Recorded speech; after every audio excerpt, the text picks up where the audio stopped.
siç Edi prezantoi pak më herët, kam kënaqësinë e madhe dhe të veçantë që të kem në studio një njeri shumë të kultivuar, një njeri me një fushë veprimi goxha të gjerë, e cila ka studiuar për teknologji ushqimore dhe bioteknologji, e cila po ashtu është pjesë e Kuvendit të Trinjve të Republikës së Kosovës, e cila ka marrë pjesë në shumë aktivitete të ndryshme, po për të folë pak më shumë dhe më gjërësisht për kërshërinë tuaj dhe kënaqësinë time. Mirëmëngjes. Zonja Rugova. Mirëmëngjes, Arbjes edhe ty. Faleminderit shumë për këtë prezantim të mrekullueshëm. Po na zakonisht e fillojmë gjithmonë bisedën me pyetjen a zgjohesh herët dhe ta kena prish zhumin. Ja, hiç pa problem. Çdo mëngjes herët, edhe sot koha perfekte, po m'duket që ndikon padyshim në disponimin e gjithë secilit. Gjithsesi. Unë për vete funksionoj me energji solare, nuk e di për ty. Njëjtë edhe unë besoj.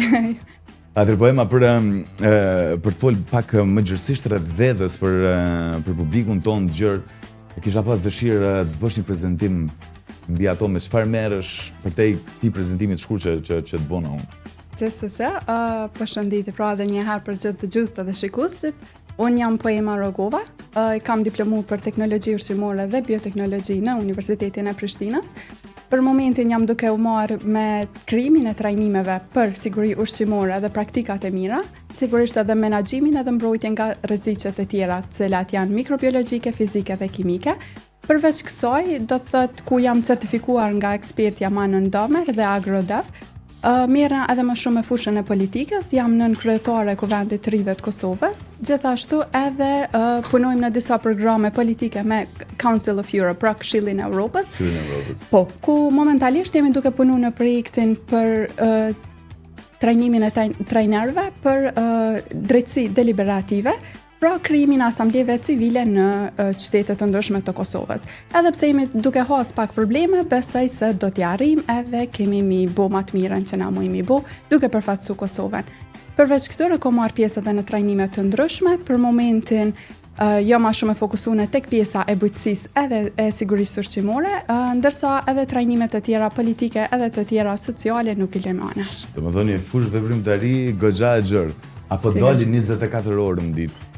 Pyetje që më shtetit. Si të them, e kisha zgjatë ditën edhe pak, kisha zgjatë edhe pak.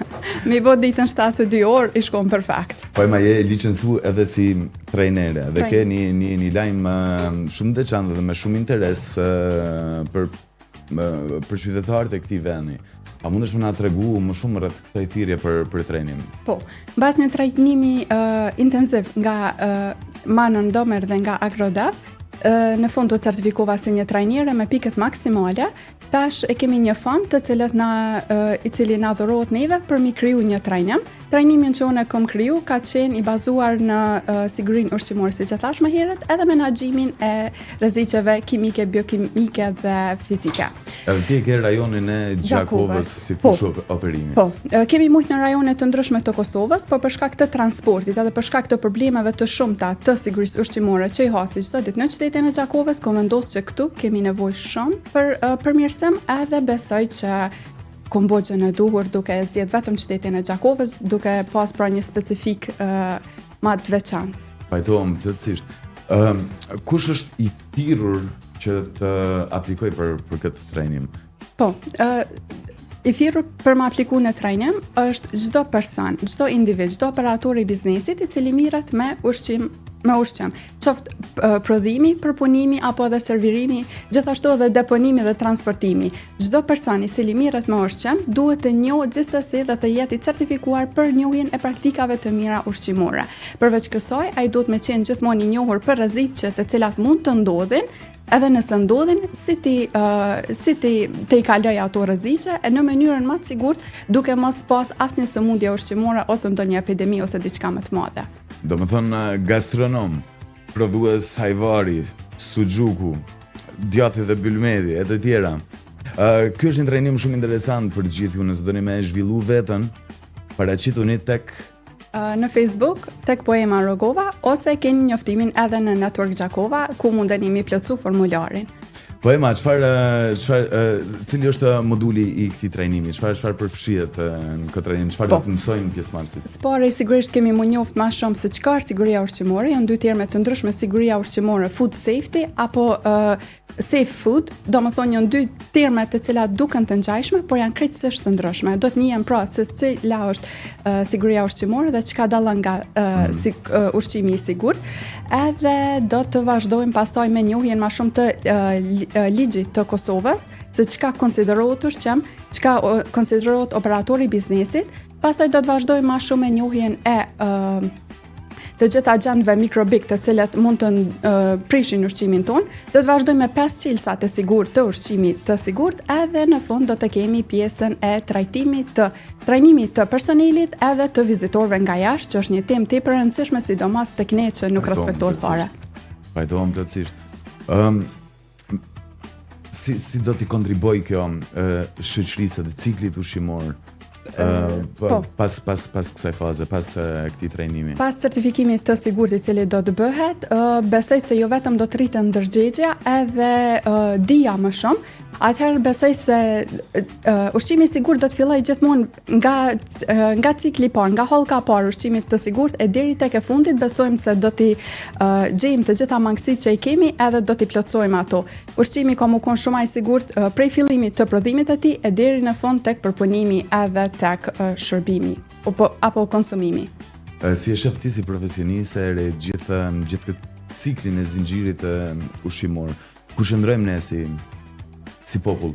E dim që gjeografia jonë dhe klima jonë është mjaftueshme e përshtatshme dhe e dur për të rritë, pothuajse gjitha gjërat dhe për të pasur një diversitet të bukur ushqimor. Por ku qëndrojmë me cilësinë? Me cilësinë qëndrojmë dobët, edhe pse kulturën edhe traditën e kemi shumë të pasur, më të pasur se disa vende të tjera, të cilat janë me cilësi shumë më lartë se ne, cilësia mungon shumë, gjithashtu edhe mënyra se si konsumatori e pranon atë ushqim nuk e pranon në mënyrë të duhur se si duhet ta pranoj, nuk e pranon në mënyrën më të pastër të ushqimit, e pranon në mënyrë ku gjithmonë ai kontaminohet, edhe në mënyrë të thjeshtë, por edhe në kontaminim të kryqëzuar, ku gjithmonë pastaj kemi sëmundje të ndryshme, edhe nuk besoj se është në vendin më të mirë ku e meriton. Për këtë arsye kom pa që ka nevojë për trajnim të gjithëve, edhe të fillojmë një herë me pak, pastaj shohim interesimin, edhe pse interesimi për një kohë shumë të shkurtë i ka kaluar të gjitha pritshmëritë e mia që kam menduar që kanë më apliku. Tash shohim çka do të bëhet. Gjithashtu edhe dita ndërkombëtare e ushqimit të sigurt është më 7 qershor. Besoj se më 7 qershor, po jemi shumë afër. Për këtë arsye kam vendosur edhe mi bë trajnimin disa ditë përpara, që më datën 7 qershor të jam e gatshme që më bë edhe si një fushat vëdësuese më shumë rreth kësaj teme. Studioja jonë sigurisht që do të qëndrojë e hapur. Edhe ne pas kohë gjithmonë trajtojmë tema ndërlidhura me ushqimin, me dietat, me bujqësinë, me gjithë ciklin e ushqyerit, edhe të një jetë sa më të shëndetshme, e cila rrjedhimisht sjell një cilësi më pozitive, qoftë fizike, qoftë mentale tek gjithë audienca jonë.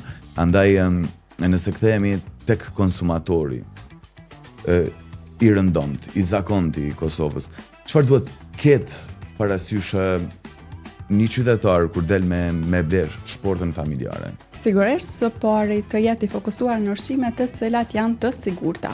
Të jetë i fokusuar tek një rëndësi të madhe ka dhe brendi, siguria brendit që të ofron, gjithashtu leximi i etiketave. Tek leximi i etiketave mund të jetë çdo gjë shënuar që i intereson, duke filluar prej alergjisë, prej kalorive, prej të gjitha gjanave të tjera. Gjithashtu data skatimi tepër e rëndësishme, edhe mënyra se si ushqimi është ruajtur.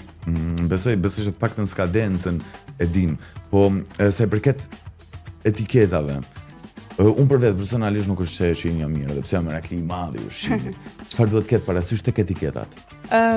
Varësisht në atë se çfarë interesohet më shumë, nëse është i interesuar për kalorit, atëherë do të vazhdoj më shumë me leximin e kalorive. Sigurisht tashmë ka edhe ChatGPT-n, inteligjencën artificiale, që nëse nuk kupton diçka më njëherë ja dërgon edhe merr përgjigje më shumë, të jetë ta shikoj se ku është prodhuar, nga kush është importuar, edhe gjitha gjanat e tjera që i interesojnë, gjithashtu edhe përbërësit, nëse ka alergji, nëse nuk i pëlqen, nëse nuk dëshiron i konsumos e diçka e tillë. Shumë e bukur. Po kjo është temë e pafund, edhe gjithmonë je mikpritur për të folur për temëza të vogla specifike sa i përket ushqimit. Ne edhe unë edhe Edi, edhe ky emision kemi një hapësirë të veçantë gjithmonë ko pas kohe që i rikthehemi kësaj, kështu që je gjithmonë mikpritur për të ndarë informacionet e tua profesionale me publikun ton. Tani mbase është koha që të kthehemi pak nga kjo ana tjetër e politikës dhe diplomacisë. Ku ndërlidhen këto dyjat? Kush ajo dhe profesionale dhe politika? Po, këtu edhe pse duken tepër tema të ndryshme, siguria ushqimore pra dhe politika, ajo që ka i bashkan është legjislacioni i sigurisë ushqimore apo legjislacioni i Republikës së Kosovës për sigurinë ushqimore. Është një temë që tepër më intereson, është një temë e gjatë, e cila kërkon një kohë shumë të madhe, edhe besoj se në mes këtyre dyjave e kam gjetë ato që ka perfekt më përmbush. Edhe ku qëndrojnë ligjet e Kosovës, si janë? Ligjet e Kosovës janë tepër të mira. Nëse flasim, çdo ligj mund të lexohet te Gazeta e Republikës së Kosovës, mundeni mi lyp të gjithë shikuesit dhe dëgjuesit mundeni mi lyp në Google apo kudo që e kanë me lehtë Gazetën e Republikës së Kosovës, edhe aty i kanë të gjitha ligjet. Ligji për ushqimin dhe çdo gjë tjetër është shumë mirë i realizuar, siç e di janë marrë ekspert nga vendet e jashtme, janë kombinuar edhe në bazë me kërkesat tona edhe mënyrën se si jemi ushqyer deri tash, ligjet janë të përpiluar në mënyrë shumë të mirë. Raporti në letër dhe praktik si qëndron? Kjo është një temë tjetër. Këtu kemi temë. Gjatë bisedës me një profesor të legjislacionit, kemi thënë që mendoj se është e nevojshme që të jetë një ligj që të respektohet ligji. Po, ligji respektohet ligji, po. Edhe nëse vazhdojmë me këtë tempo siç po vazhdojmë, nuk mendoj se do të jetë. Nuk jemi në rrugën e duhur. Jo, nuk jemi. Cili do të ishin 2-3 hapa konkret për të arritur një rezultat të kënaqshëm? Po, për këtë arsye, gjatë trajnimit kemi mi siguru 5 cilësat kryesor, jo vetëm 2 apo 3. 5 i kemi kryesor. Hapi i parë dhe më i rëndësishmi është mbajtja e pastërtisë. Mbajtja e pastërtisë nuk nënkupton vetëm larjen e duarve, por e kemi mekanizmat se si duhet të lahen duart, me çka preferohet të lahen duart. Këto gjitha do të jenë të shqyrtuara gjatë trajnimit. Edhe na zbulon pak për publikun. Këto pra do të jenë, do të ketë më shumë edhe tek pjesa që gjatë cikleve të ndryshme, gjatë fazave të ndryshme të prodhimit të ushqimit, nuk duhet, nëse duhet preken me një ushqim, gjithmonë duhet të lahen. Pastaj, nëse dëshirojmë të preket diçka tjetër, do të vazhdojmë me çelësin e dytë, i cili është ndarja ushqimeve të gatuara nga ato të pagatuara. Do të mësojmë edhe mënyrën se si duhet të ruhen, jo vetëm të gatuhen, se e dim që gjithmonë kur gatuhen të gatuhen në 2 vende të ndryshme, kur mos jenë bashk, edhe ruajtja në frigorifer është tepër e rëndësishme, kur ushqimet e pagatuara kur nuk vendosen lart në frigorifer, për shkak se mund të shkrihen apo të lëshojnë ujë apo diçka, edhe të binë tek ushqimet e gatuara dhe të ndotin ato. Interesante, domethënë sa më poshtë, mundësisht në raftin e fundit. Po, edhe frigoriferi zë një vend shumë të rëndësishëm mënyra se si organizohet. Kemi pastaj hapin tjetër, gatimi në temperaturë të duhur, i cili është se ushqimet, të gjitha ushqimet të ndryshme kanë temperatura të ndryshme për gatim. Edhe besoj se është një mënyrë e lehtë për të më mbajt mend çka qysh tek të gatuhet. Do të thonë nga edhe kurs kulinarie deri diku. Sigurisht. Po baza do të jetë siguri ushqimore. Të ofrojmë ushqimet që na ofrojmë, që nga prodhimi deri në fund te konsumimi të jetë shumë i sigurt për konsumatorët, edhe vet kur e din që e ke shërbyer atë ushqim vet mi bind veten që okay, që kjo është ushqim i sigurt, edhe unë nuk kam frikë prej asaj çka mund të vendos se e di çka kam ofruar tek tregu. Çfarë mendon për krudot? Ka që e dim që sfundi është një trend shumë i madh në jetën tonë bashkëkohore, madje shpesh konsiderohet si një ushqim luksoz i preferuar, i instagramuar, i proklamuar në një formë ultra luksoze, komercializuar, gjitha. Komercializuar patjetër. Kështu që cili është mendimi jot profesional për krudët? Unë për vetë di që është një ushqim super delikat, fillu shumë delikat. nga tartari i viçit e deri tek produktet e detit. Po, besoj se kuzhinieri i cili përgatit ato edhe mënyra se si ruhen edhe vendosen për konsum janë paksa kërkojnë më shumë vëmendje edhe edhe dije sigurisht se sa ushqimet e tjera. Për këtë arsye mendoj që edhe çmimet janë më të larta, gjithashtu edhe gjetja e ushqimit është më e vështirë edhe ingredienti po, është më i shtrejt për blerje se sa ushqimet e tjera. Edhe besoj se janë të mira për konsum, ofrojnë vitamina edhe minerale shumë të rëndësishme për trupin tonë, por të kesh kujdes se ku ti hash. Të kesh kujdes se vendi ku ti ofron të ketë sigurinë ushqimore ato që na po dojmë i ofru pra. Besoj vlerat ushqyese janë më të larta tek ushqimi i papërpunuar apo jo? Po, sigurisht, por edhe bakteret dhe patogjenet e tjerë janë në vlera më të larta. Sigurisht, prandaj risku është goxha i lartë. Po, për këtë arsye kemi edhe metodat UHT apo ultra high temperature apo metodat e tjera të cilat na animojnë në largimin e patogjenëve edhe baktereve të ndryshme, por që edhe i komplementojnë paksa vitamina dhe minerale, por që këto janë më të lehta për të shtuar pastaj sintetike.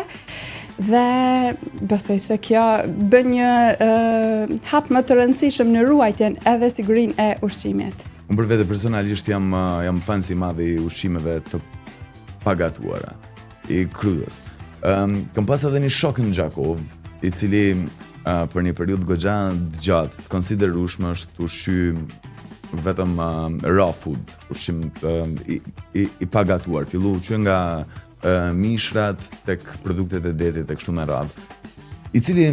Me cilin kam pas shumë qef me boni bisedë, edhe më dështoj në moment fundit se tha u helmova, edhe e lasha dietë, nuk po e ndjek mu. Kështu që prandaj shoku jam nëse po ta përmend për hir të etikës, ki qef. Drejtohu te poemave, i merr informatat e duhura nëse merr pjesën këtë trajnim, se si të ndërtosh një dietë fikse nëse vërtet je fan si ushqimeve të papërpunuara. Po prisa këtë përgjigje do thot pjesën kur tha se u helmova, edhe helmimi zakonisht ndodh shumë i rënd kur është me ushqime të pagatuara, njët edhe me qumshtin që disa persona e konsumojnë të pagatuar. Në Amerikë rreth viteve të 60-ta ishte një mendim se qumshti i gatuar që po ju servohej nga shteti, po servohej me hormone dhe me gjana të ndryshme që populli nuk dëshironte mi konsumu, edhe po vazhdoni me konsumu vetëm qumsht të pa pasterizuar, pa trajtuar termikisht fare. Në fillim menduan se ishte mirë, por pas një kohë kuptuan që jo.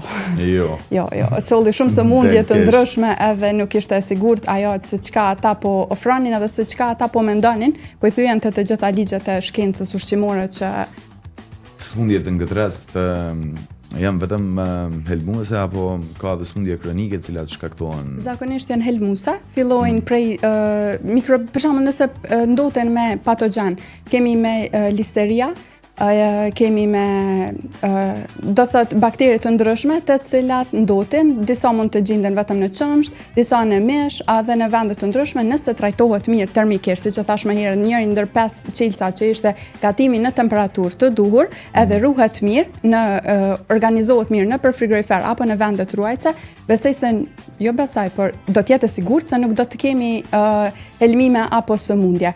Helmimet zakonisht janë me diare, me të vjella, me marramendje, temperaturë të lartë, edhe besoj se gjatë verës janë shumë të shpeshta, po, edhe nuk supozohet që t'janë. Nëse kemi siguri ushqimore, atëherë nuk do t'janë. Sigurisht, Kosova njihet si brend, akoma si jemi brend, po drejt asaj rruge, si një vend që eksporton sidomos kundrejt vendeve gjermanike, hajvarin, turshit, sugjukun dhe produktet alkoholike si rakia dhe vera kryesisht, që njihen si tradite jona. Në raste më të rralla pak edhe produktet e Bylmedit. A ka vërtet Kosova që t'i ofroj perëndimit? Sa i përket cilësisë dhe mbikëqyrjes dhe monitorimit të sigurisë së këtyre produkteve? Produkte ka bëllë për të ofruar, si stash edhe më herët, kultura dhe tradita është tepër e gjanë e kulturës shqiptare, edhe është shumë e pasër, por besoj se cilësia është shumë e mangët në këtë rast, edhe gjatë një bisede kur e kemi pas me një person i cili ka punu një kohë në aeroportin e Tiranës, ka tregu se shumë sasi të hajvarit nga aeroporti i Zvicrës janë kthyer tek ne. Po, janë kthy pas kontrollit që ata kanë konstatu që ato janë vetëm një miksim, një koktel i pesticideve edhe gjanave të cilat nuk po i bojnë mirë të gjithë personave që i konsumojnë ato. Vetëm spes në ka, po. Mund të gjeni të gjitha vetëm specin jo në hajvarin. Një kuriozitet për një kuzhinjere e cila ka punu në aeroportin e Këforit në Gjakov, tregonte që italianët vdisnin për hajvarin tonë. Edhe në momentin që futen edhe i bëjnë ato analizat, del që realisht vlerat ushqyese janë 8 tulta ose pothuajse fara. Është kjo vërtet? Edhe research, edhe kërkimi i shkencor për hajvarin, për flin, për gjitha produktet tona është shumë i mangët. Muj me fol vetëm kështu, po nuk mund të them diçka të sigurt të bazuar në referenca dhe në shkrime shkencore. Nëse bazohem do më thonë vetëm në ato se çka kam dëgjuar dhe çka kemi folë zakonisht me kolegë, me persona të cilët kam taku në për trajnime apo që punojnë në për institucione, kanë thonë që jo, nuk janë të sigurta. Ma merr mendja. Megjithëse janë shumë të shijshme, konsumojnë të gjithë. Janë, aty fajtohemi, dakordohemi. Zbot fjalë. Domethënë, po ema ka goxha punë për të bo.